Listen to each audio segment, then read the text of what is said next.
Welcome back. in! Welcome in. I'm back. I know you guys missed me. He's out of his sling. It's been a while.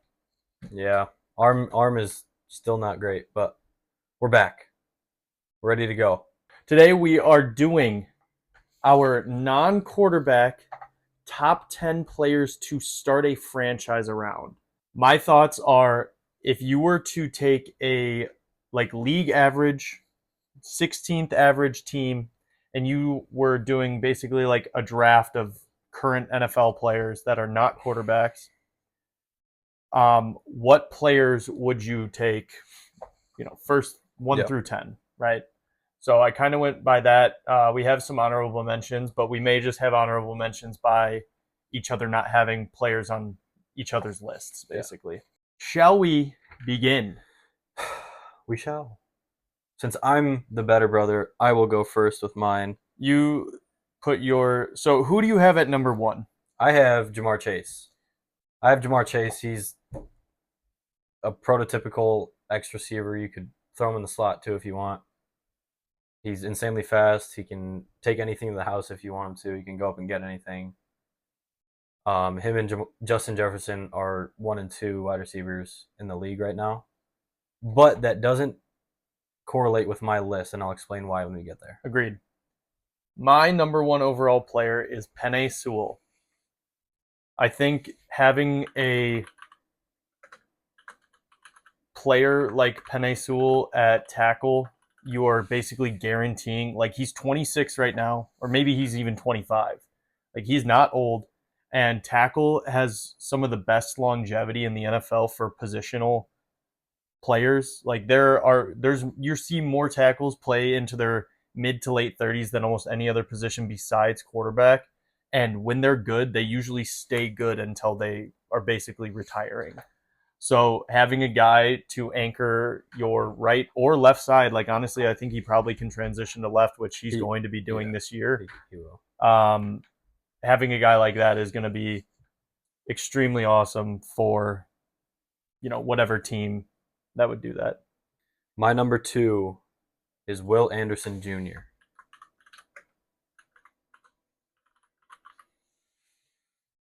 He's going in his 3rd year now? No, he's going in his 4th year now. Yep, him and Stroud, same draft and class. He's a top 4 edge. He's the best edge under 25 years old.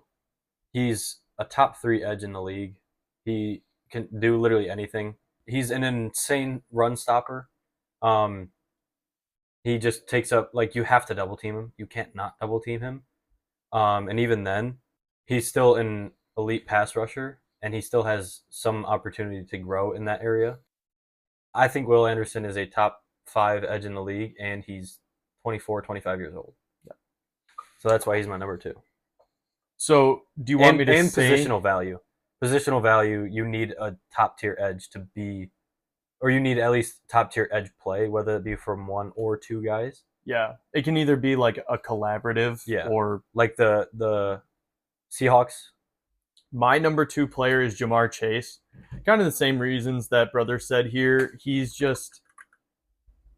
basically a prototypical size, speed, and yak threat. Can go up and win on contested ball. He just continues to play out of his mind every season.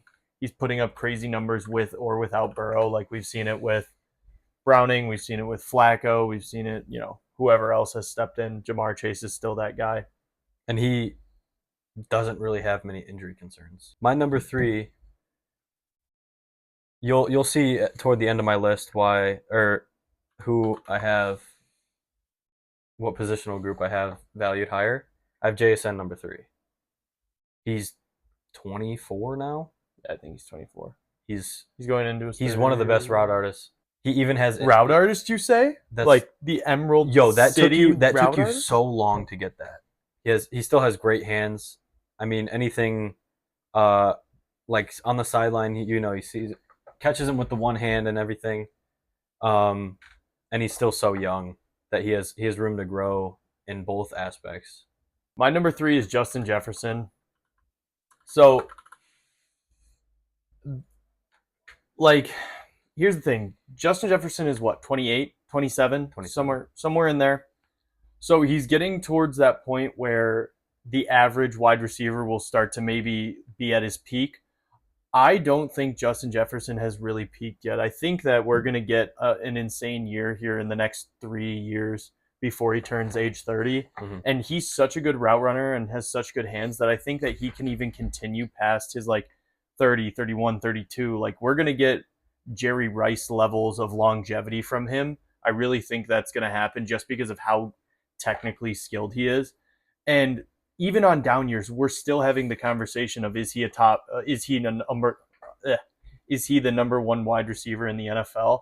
I think that just goes to show, even with what he barely hit 1,200 yards this year. I don't even know if he did. I think he got like 1180 or something. Exactly, and we're still saying, oh well, it literally is not his fault. It's not. So like that alone is just why I have him here. He is in every single offense probably other than maybe with Ja'Marr Chase or JSN, and I still argue that maybe Jettas He's better than JSN. is like would be the number one wide receiver on any team. So yeah, Justin Jefferson at number 3 for me. Because Kirk was good.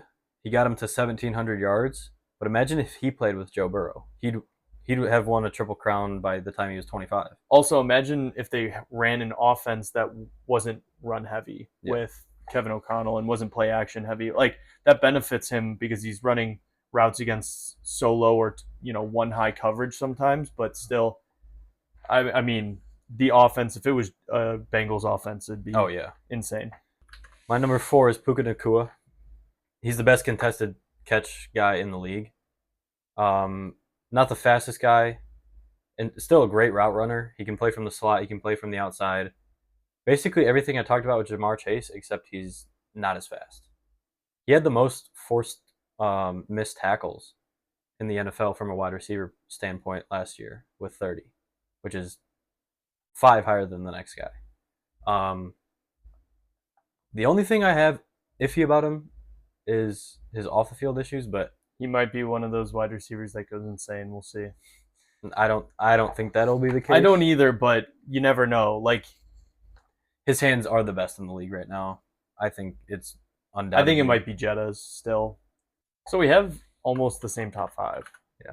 So here at number 4, I have Will Anderson Jr.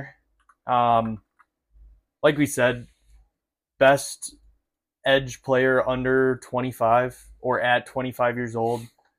I think he's had double-digit sacks every year since coming in the league. If not, he's been darn close. And with that, he's still one of the best run defenders at edge. The last 2 years with DeMeco Ryans, I think they have limited him and Danielle Hunter to less snaps per game per season.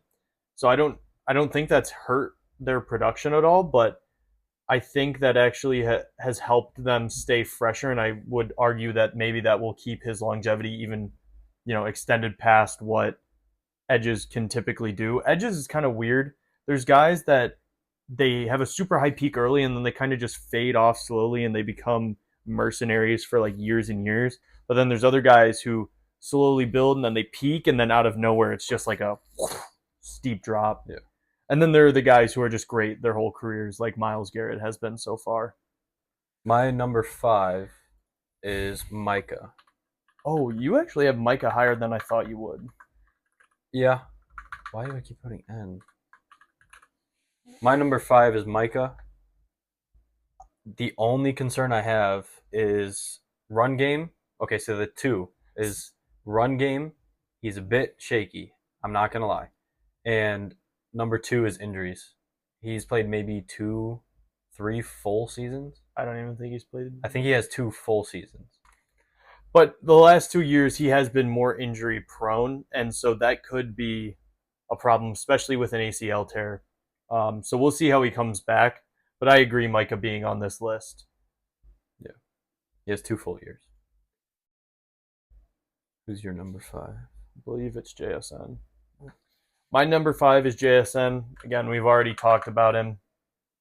He runs routes without moving his head or dropping his shoulders. Everything looks the exact same regardless of what route he's running. He can accelerate to top speed faster than I think almost anyone in the league. It's truly impressive how fast he can accelerate and decelerate to his top speed. Yeah, it's very And impressive. that with his route running is just amazing. It's it's kind of funny. He really hasn't had the opportunity to show off his hands in contested catches, like up in the air jump balls, and I think it's simply because of how good his route running has been. Yeah, And it helps that Darnold actually put the ball, quite accurately this year for him. yeah, But there were a few games, the Super Bowl, where Darnold absolutely threw JSN having a good game. But Yeah. My number 6 is Patrick Surtain the second. He's the best corner in the past 7 years, I would say. Defensive Player of the Year. Stephon Gilmore's up there, but he is an elite coverage. He just shuts down any guy you put him against. He did have a little injury here and there. Yeah, PS2. He's the best corner in the league, and he's still 26, I think. Mm-hmm. Yep, 26. He just shuts down any guy you put him against. Pretty much that simple. My number 6 player is also Patrick. Yeah, is also Pat Surtain. We literally just talked about it. I mean, Patrick Surtain is also my 6th player for this list. Like we said, he's kind of the next Darrelle Revis. Mm-hmm. You can put him on an island. You can put him on the best wide receiver on any given team, and they're getting shut down. He can follow around the player. It really doesn't matter what you throw at him. He's probably going to lock it down, and he's such a good zone defender. Like, there are good man coverage guys who are horrible in zone, and there are some good zone corners who are horrible in man. He is the best of both, with being even better in zone, which is what the Denver Broncos like to play on defense. He's great. He's fantastic. My number 7 is Justin Jefferson. The reason I have him a little bit lower is just because he's a little older than. The reason I have him lower is just because he's older than JSN and Puka. Just taking the projectability of starting today. Jefferson's the 1A, 1B with Ja'Marr Chase. You can interchange them. I wouldn't argue either way. Basically what A Spiral talked about is he's just so good in almost every aspect. I wish he was a little bit faster, but also his injuries are not like that big of a deal. Like, you don't see him missing more than 3 games at a time, and he still comes back 1 game at a time. No, there was his hamstring injury from a few years ago that and he sidelined still him came for back and 8 got 1,000 weeks. yards. Like, Yeah. he finds a way to get it done, and he's had some of the biggest games we've seen. Yeah, he's been awesome. My number 7 overall player is Joe Alt. Other than, this injury was bad, but his rookie year he wasn't injured. It's only his second year. He was awesome before it. High ankle sprain, those suck. They're brutal to come back from. But I think having a guy pretty sure he's going to be 23. Like, he is. I think he just recently turned 23. If he is, Yeah, he is. At that age, he could play and be a number 1 tackle, if not the number 1 tackle, for the next 12 years. Mhm. He could play till he's 35. At how big and athletic he is, it really is. Having a guy like that at your tackle position just instantly makes your quarterback that much better, because he's not getting pressured. Because he's not getting pressured around the outside from an edge, and Joe Alt has shown he can shut down pretty much any edge rusher in the NFL. Yeah, the reason I don't have him, I'll just say I don't have him on my list, but the reason is just because of injuries. Just because if you're that big and you have those types of injuries, they usually come back here and there. He was injured this year, but it was a high ankle sprain that got then rolled up on the same one, which he had to have surgery on. when guys end up having the high ankle sprain surgery, they're usually good because they put wires in to pull it back together, like steel cables, so that it shouldn't happen again. I really don't think that it'll affect him long term. No, I also just he's still a great offensive tackle. Yeah, he's only in his second year, and you only saw 6 weeks But of him. I get it. this is where I have Penei Sewell. Penei Yeah, Sewell this is my really low for any. Like, what? No, the reason why is because I agree Penei Sewell is still probably the best offensive tackle in the league. But I think these positions are a bit more important when you need production, right? Because you can have a subpar, like let me think of like an average, like Roger Rosengarten for the Ravens, just because I don't know, that was the first one came to my head. Brian O'Neill. Brian O'Neill, they're subpar. They can get the job done, and your quarterbacks can still be Mike good behind McGlinchey. it. Exactly. You can have solid tackle play, but if you don't have a good wide receiver, you're not going to really win games. Or a good edge or a good corner. Like if you don't have Patrick Surtain or like a top lockdown corner, Jamar Chase, Jason, Puka, Jettas are running all over the field. That's why I have him a little bit lower. I thought about moving him up to 5 or 6, but I just couldn't. I couldn't logically think that. This is where I have Puka. He's just a little slower. Um, he does have some of the best hands in the league.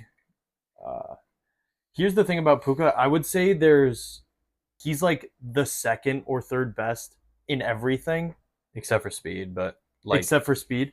But I'm talking, but even of the top guys, it's like you could argue that he's top 5 in every category, but not number 1 Yes, in agreed. almost any category. The only one I would maybe argue is his contested physicality and blocking ability, which as a true wide receiver aren't all that. No, they're not that important.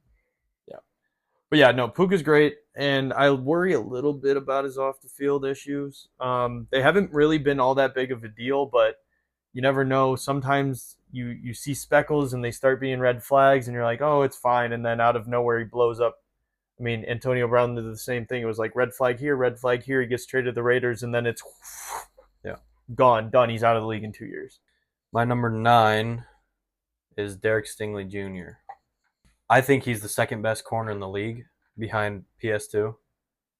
Does everything PS2 does. He's a little bit soft in the physicality part, but his man-to-man coverage, he's so sticky. He's got amazing hands, great vision, and his instincts are probably number 2, I would say, behind Patrick Surtain. And he just got paid like it because he is the second best corner in the league, in my opinion. At number 9, I have Micah Parsons here. Michael Parsons. Top 5, number 2, number 3, whatever you want to say he is. He gets through the quarterback, but the last 2 years with the injury history, who knows what he's going to look like coming back or if it's going to actually like start to hinder him. I would say that he is better in run defense than people give him credit for, but maybe I'm seeing something different on film. But anyway, he's easily one of the top 10 players you would want to start a franchise around. My number 10 is Aiden Hutchinson. Injury does scare me. I don't think he's fully 100% still. He started to look real good towards the end of last season. Yeah, but I've seen minicamp stuff, right, like recently, and his sprinting still looks a little bit shaky. Yeah, that's fair. That's the only reason he's this low. Yeah. And I haven't seen the top end run defense yet. He's great at just finishing plays, like an extended play. He comes out of nowhere and strip sack, comes out of nowhere and boom, smashes the running back in the backfield, stuff like that. He is a very good run defender. He's not better than the guys I have ahead of him. Explain, and say sorry. I'm not gonna apologize. Bro, I already said sorry. You screamed at me. No, I already said sorry. My point, again, you're missing the point of all of it. Is I'm saying You're most getting- of no. his sacks probably counted as TFLs. yeah, Because they're not always the exact same. Because I'm pretty sure Myles Garrett had more than 10 TFLs total. yeah. No, I agree. I agree. All sacks will also get a TFL if it's behind the line of scrimmage, where not all TFLs will be counted as sacks because it's on a running back. Right. Yes. In college, I am right. It's different. Every TFL and every sack are counted as a separate thing. Like, you don't get to double dip. My number 10 player is Armand Membu. He played exceptionally. He was only in his first year last year, but with that Jets team, it was hard for anyone to look good, and Membu just blatantly showed out. Membu is the best of both at such a young age, 1 year into the league, and I would already consider him a top 10 tackle. Like, I would say top 5 dude, right tackle. He is so good, and I think that there were a lot of the longevity of Wayne tackle Johnson, is so good. And he was 21. Yeah, 22. Like, he's super young. You're going to have him for 12, 14 years potentially, definitely 10, as long as he doesn't, barring injury, but we don't speculate on injury. Yeah. They just last forever, and having a good tackle, like, when it comes to pay scale, it's quarterbacks, wide receivers, edges, corner. Edge, tackle, corner. Tackle, and then corner. Yeah. D tackle's up there. Jeffrey Simmons, shout out him. He just got paid 35. Yeah. Oh, I didn't see that extension. Highest D tackle in NFL good. history. Jeffrey Simmons is a beast, dude. He's so good. He has to leave Tennessee, bro. But yeah, Membu easily for me, 10 should be on this list. Let's go through some of our honorable mentions real quick before we come up. What, bro? You have Tyler Smith. Yes, bro. Tyler Smith is so. You're having a guard as an honorable mention. Yeah. Bro, Tyler Smith is so good. Think about Joe Thuney. If Joe Thuney wasn't old, he'd be on this list. So Creed Humphrey? I was thinking about putting Creed Humphrey on here too. I don't have any interior O-linemen because you can kind of get away with some. See, you can get away with it, but if you have a good interior, you can't. Yeah, Filet. Yeah, we don't speak his name anymore. It's 77. We don't speak his name. Okay, anymore. So they should retire that number so no one gets disgraced by it anymore. So our honorable mentions. I'll start off with both of our number one right off the list is Christian Gonzalez. Yep. Insanely good. Lockdown man corner. Lockdown. His zone. He could grow a little bit in. Yeah. He's still great. Young. It's still great. Like everything he does is great. He does have a little bit of injuries. Yeah, that was why he bumped off my list and was that low. And thing about corner is it's really a peak and die kind of position. Like, if you're peaked for a long time, you're gonna make the Hall of Fame. Yeah. Like Patrick Peterson peaked for 6 years in a row. Yep. And then slowly tapered off, and he's still probably a lot. Darrelle Revis, like, but you could name a bunch of guys who had one-hit wonder seasons that just fell apart. Who's the dude on the Vikings in 2017? Or Rhodes. Xavier Rhodes. J.C. Jackson, like Dominique Rodgers-Cromartie. He had a little bit longer of a career, but he had such a high peak. Like, we could, you could just go through a bunch Brandon Stevens 1 year, and then he turned into a terrorist. Yep. Jair Alexander, he had a 4-year good peak, but he only played, like... He didn't play full 4 years. Exactly. Like, he had a good peak, and it was done within 6 years. Sauce Gardner. Well... One-year peak. Well, I don't know. His rookie year, he was the number one. I still have hope, and if he didn't get hurt, he would be on my list. Honorable mention after Christian Gonzalez, I have Tyler Smith, guard for the Dallas Cowboys. Dude, he's so good. Watching him run block is so fun. Teteroa McMillan, I think he is a true 1A wide receiver, and the only reason he's being held to less is because of that offense. They want to run the ball, and Bryce Young is not throwing the ball like that. I had Derek Stingley. He likes to jump a little bit, and it reminds me a little bit of like the Trayvon Diggs. He's either going for a turnover or he's getting burned. He just has the little bit too much of that sometimes, but he's great in zone coverage and he's a great ball hawk. And then Nick Bonito. I also 27 years old, I believe. 26. Somewhere in there. Yeah. He is second to only Myles Garrett and he is he is so fast. Watching him live is insanely fun. Yep. He jumps everything. He has perfect timing off the ball, and it's like if you don't have an agile right tackle, you're gonna get sacked. Yeah, he's I think he ran like a 4.48. I'm not even going to speculate. I have no clue. I'm pretty sure he ran a low 4.5. Like he's fast, dude. He's so fast. But I also have Nick Benito. I have CeeDee Lamb too. That's Injuries and age kind of kept him off. He's the same age as Justin Jefferson.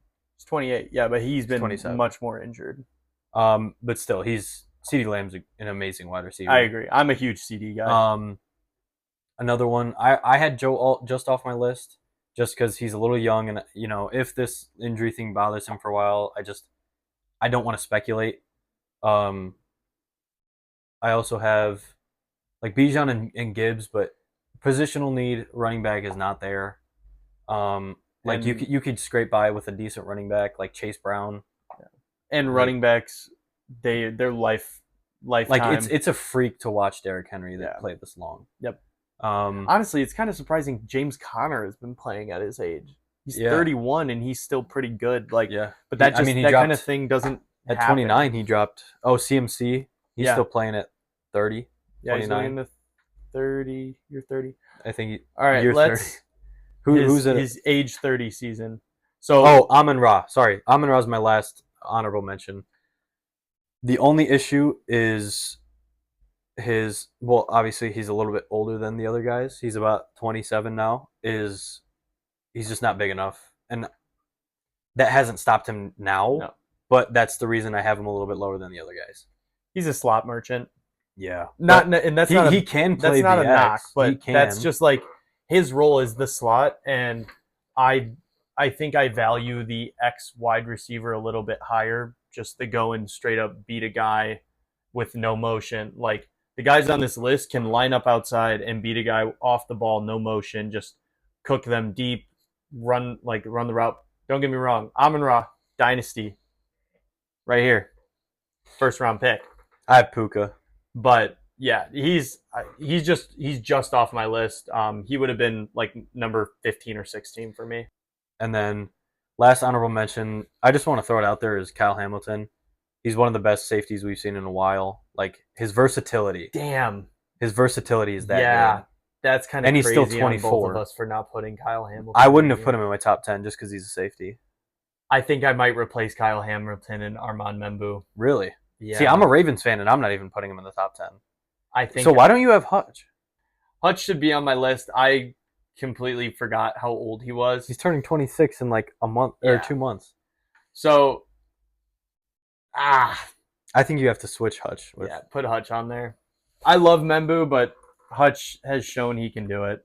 And then I think our number one off the list is Gonzo or Kyle Hamilton. Yeah. Because Kyle Hamilton's 24, turning 25 this year. Kyle Hamilton. Oh, this is so hard. That's so hard. Yeah. I'm not moving Hutch just because he's an edge. Yeah, I agree. If Kyle Hamilton, with what he's able to do, played a different position, like if he was a middle linebacker, I would have him probably 8 or 9. I don't know. He should be on this list. I haven't thought about it enough to put him on there. So I don't think you can put him higher than most of these guys. No, he would just for positional honestly, value. I think I would slot him probably an 8 and then slide everything down. Yeah. Let's come up with the consensus. Took us a while. We did math. No, it took him because he kept clicking wrong stuff. Math is hard. No, he kept just clicking random stuff. Anyway, our consensus is Ja'Marr Chase, number 1. Will Anderson, number 2. JSN, number 3. Penei Sewell, number 4. Jettas, number 5. PS2, number 6. Puka, number 7. Micah, number 8. Joe Alt, 9. And then Aiden Hutchinson and Derek Stingley at 10. Zink, Homelander. What's the box made out of? Deep. Zink.